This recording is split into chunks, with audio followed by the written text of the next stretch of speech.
He ordered his family to burn his body because he was convinced Allah would destroy him if he ever got hold of him. Not wash him, not shroud him, burn him, grind his bones, scatter his ashes across land and sea, so that, in his mind, Allah could never put him back together to punish him. It sounds like the last chapter of a life completely lost. But when the Prophet Muhammad told this story, he ended it with a line that flips everything on its head. So Allah forgave him. A lifetime of sin. A final act based on a belief that is, on the surface, wrong. And yet, forgiveness. How can a sin like that become the turning point that saves someone from hell? The answer is far more personal than it looks, because what saved him, and what might still save you, is not what most of us think. This story isn't from a YouTube comment, a random TikTok, or a motivational speaker. It's from Sahih al-Bukhari and Sahih Muslim, the most authentic collections of Hadith in Islam. The Prophet told us of a man from a previous nation, many scholars say from Bani Israel, the children of Israel. The narrations describe him as someone who had excessively wronged himself. In Arabic, Aktara min almas. He'd gone deep into sin. No details about which sins. And that's almost the point. He wasn't the guy with the one-off mistake. He was the guy whose lifestyle was disobedience. As the years passed, his body aged, but the habit stayed. Then came the one reality no one escapes. Death started to approach. You know that quiet dread people feel when the doctor walks in with test results, or when a police car slows down behind you and your heart jumps. He felt something heavier. He called his sons. In some narrations, he asks them, "What kind of father have I been to you?" They answer instinctively, like any loving children would. "You were the best of fathers." They're thinking of food on the table, protection, affection. But that's not what's eating him. He's looking past them, to the court he knows is coming next. According to one narration in Sahih Muslim, he says clearly that he has not done any significant good deed for Allah. He sees his life as spiritually bankrupt. Then he gives an instruction that no sane believer would give if they were thinking straight. He says something to the effect of, "When I die, burn me, then crush my bones into powder. Then wait for a day when the wind is strong, and throw half of me into the sea, and half of me on the land. For by Allah, if my Lord seizes me, he will punish me with a punishment he has never given to anyone in all the worlds." Sit with that for a second. This is not someone casual about the afterlife. He is terrified of Allah's punishment, so terrified that his fear pushes him into yet another sin. Cremation in itself goes against the dignity Allah gave the human being. And worse, his request carries a belief that on the surface clashes with basic Islamic creed. He thinks that if his body is burnt and scattered, maybe Allah will not be able to bring him back together. That's a problem, because Allah says in the Qur'an, again and again, that resurrecting us is easy for him. In one verse, وَهُوَ الَّذِي يَبْدَأُ الْخَلْقَ ثُمَّ يُعِيدُهُ وَهُوَ أَهْوَنُ عَلَيْهِ. And it is he who begins creation, then he repeats it, and that is even easier for him. Quran 30:27, Sahih International. So what this man is saying, if it came from arrogance, would be outright disbelief. But his sons, they're not theologians. They're just looking at their father near death, hearing the tremor in his voice. They love him. They want to help, so they obey. He dies. They burn his body until it's ash. They pound and grind the remains until the last recognizable piece of him is gone. Then they wait for a fiercely windy day. Half of his ashes are taken out to sea and released, swallowed by the waves. The other half are thrown across the land, scattered in the gusts, disappearing into soil, rocks, distant hills. To them, that's the end. No grave, no marker, no way back. But his story doesn't end there, because you can run from a lot of things in this world, from awkward conversations, from overdue emails, from the people you've hurt. But you cannot run from the one who created your footsteps. The Prophet said that Allah then commanded the earth, gather what you contain of him, ashes in the seabed, dust in the mountains, particles carried who knows where on the wind. All of it comes together again by his command, and in a way our minds can't fully picture, but our hearts are told to believe. This man is suddenly standing, resurrected, whole, no more places to hide. Allah asks him, what caused you to do what you did? Not because Allah needs information. He knew this man's thoughts before the neurons even fired.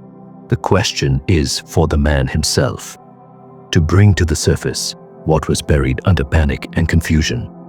His answer is simple. No speeches, no excuses. He says, my fear of you, my Lord.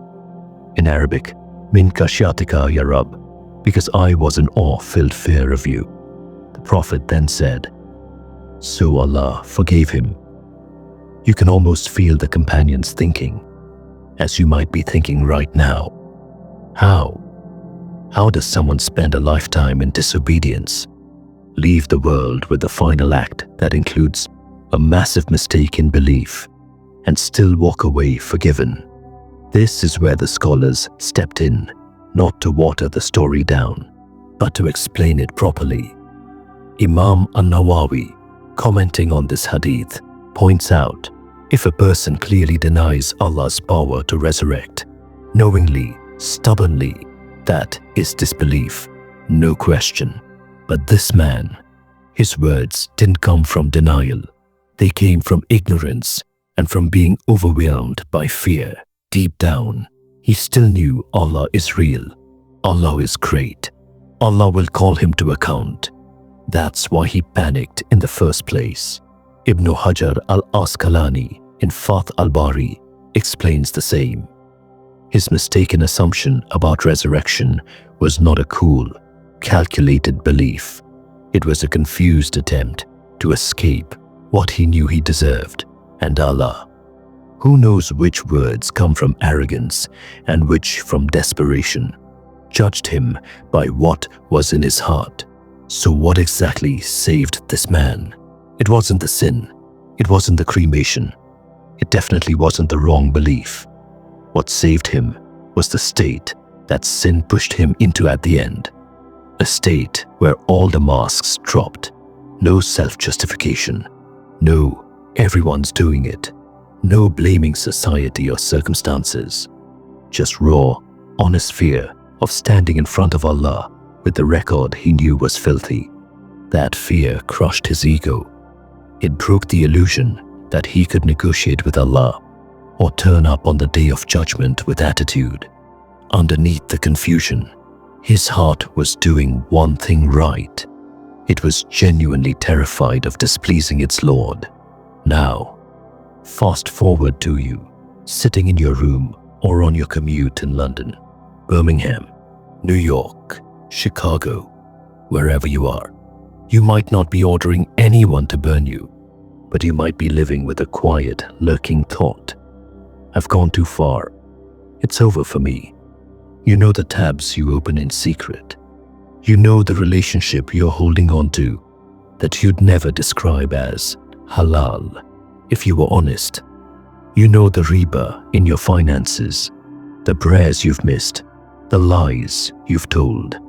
And somewhere in that mess, you believe in Allah, you believe in the Prophet, you even feel guilty. But the guilt doesn't motivate you. It paralyzes you. I can't fix this. Why would Allah forgive someone like me? Listen carefully to how Allah speaks to people exactly like that. In Surah Az-Zumar, Allah says, قُلْ يَا عِبَادَ الَّذِينَ أَسْرَفُوا عَلَىٰ أَنفُسِهِمْ لَا تَقْنَطُوا مِنْ رَحْمَةِ اللَّهِ إِنَّ اللَّهَ يَغْفِرُ الذُّنُوبَ جَمِيعًا إِنَّهُ هُوَ الْغَفُورُ الرَّحِيمُ. Say, O my servants who have transgressed against themselves by sinning, do not despair of the mercy of Allah. Indeed, Allah forgives all sins. Indeed, it is He who is the forgiving, the merciful. Qur'an 39:53, Sahih International. Asrafu. They've gone way beyond the limits, repeatedly, and yet Allah still calls them my servants and tells them, don't cut yourself off from my mercy. But here's the twist. Shaitan doesn't just want you to sin. He wants you to give up after you sin. He wants you to think Allah is like people. Petty, fed up, done with you. That one more tawbah is pointless. The story of this man blows that lie apart. And it's not the only story that does. The Prophet told us in an authentic Hadith in Sahih al-Bukhari and Sahih Muslim about a woman from Bani Israel, described clearly as a prostitute. Her sin wasn't private. Her entire livelihood was haram. One day, she sees a dog near a well, panting, dying from thirst. No one's watching. No grand audience. She takes off her leather shoe, climbs down into the well, fills it with water, holds it in her mouth as she climbs back up and gives the dog a drink. That's it. The Prophet said. So Allah thanked her for that deed and forgave her a lifetime of public sin. And Allah forgives because of one hidden act of sincere mercy. If you just list the sins, it doesn't add up. If you zoom into that single act, done purely for Allah, it suddenly makes sense. Now, someone might hear this and get it twisted. So I can live how I want, and as long as I feel bad at the end, or do one nice thing, I'm good. That attitude itself shows the difference. The man who had himself burned wasn't playing a game. The woman who helped the dog wasn't filming a good deeds vlog. Their hearts in that moment were stripped of performance. No filters, no clout, just a servant and their Lord. There's a principle scholars like Ibn al-Qayyim mention. A person can commit a sin, and that sin, if it truly breaks them, if it throws them into sincere tawbah and lifelong humility, ends up being better for them than an act of worship that would have filled them with pride. That doesn't mean go look for sin. We're already good enough at finding it. It means if you've already fallen, and you have, I have, everyone has, the question is, what are you going to do with that fall? Will it harden you? Or will it finally crack you open? Because the heart is a bit like a muscle in the gym. If you keep it comfortable, never stressed, never under any weight, it stays weak. But when you load it with controlled resistance, painful, trembling, grinding through the rep, that's when the muscle actually grows. Sin, regret, shame, they're not good in themselves. But if you take that weight and push it in the right direction, towards tawbah, towards Allah, that pressure can become the resistance that strengthens your iman, polishes your heart, and makes you softer, humbler, more real. And this is where the real secret of the story starts to show itself. Because there's something more dangerous than any specific haram you're doing right now. It's not the tab you shouldn't have opened. It's not the interest on your loans. It's not the argument you had with your parents, your spouse, your kids. The thing that's more dangerous than all of that is when your heart stops reacting to those things altogether. When you can insult someone and feel nothing, scroll through filth and feel nothing, delay prayers, ignore Qur'an, dismiss dhikr, and feel nothing. The man in this hadith, he sinned massively, but his sins still terrified him. They kept him up at the most important moment of his life, his last one. His sin didn't save him. His fear of what that sin meant in front of Allah did. So here's the revelation that was hiding behind that shocking opening. It was never about a sin that saved a man from hell. Sins don't save, they destroy. What saved him was a heart that, even after a lifetime of disobedience, refused to be comfortable with its own corruption. A heart that still shook at the thought of meeting Allah. A heart that was shattered enough and honest enough that when Allah asked, "Why did you do it?" all it could say was, "Because I was afraid of you, my Lord." That fear, mixed with recognition of who Allah is, became the gateway to a forgiveness no one around him could have imagined. Your past is not your prison unless you let it be. That heaviness you feel when you close your laptop after doing what you know is haram. That knot in your throat when you hear Qur'an and think, "I've drifted so far." That awkwardness when someone invites you to the masjid and you feel like a hypocrite walking in. All of that can become, by Allah's permission, the resistance that shapes you, the stone against which your blade is sharpened. Yes, it hurts. Yes, it's embarrassing. Yes, it's exhausting to keep catching yourself. But if you take that pain and turn it into tawbah, into dua, into small, consistent actions back towards Allah, you are no longer just sinning. You are fighting. So when you feel that pressure at work, that unfairness, that weight of your own mistakes pressing on your chest, remember, this is your stone against the blade moment. Every time you choose to get up and pray when it would be easier to scroll. Every time you apologize when your ego wants to dig in. Every time you close the haram tab, unfollow the account, walk away from the situation, you are taking the very things that could drag you to hell and turning them into fuel for your journey back to Allah. Talk to Him tonight, not in perfect Arabic, not with rehearsed lines. Just say, in your own words, "Ya Allah, I'm scared of where I'm heading. I don't want to meet you like this. I'm weak. I've done things I'm ashamed of. But I'm not okay being far from you.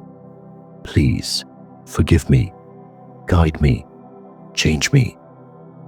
If you take even one sincere step, the doors of mercy you've mentally slammed shut on yourself are not shut from the other side.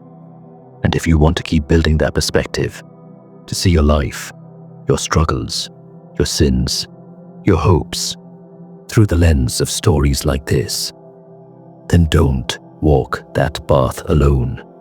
Join us. Subscribe to Veritas Frame. Together, we don't just watch history, we learn how to live by it.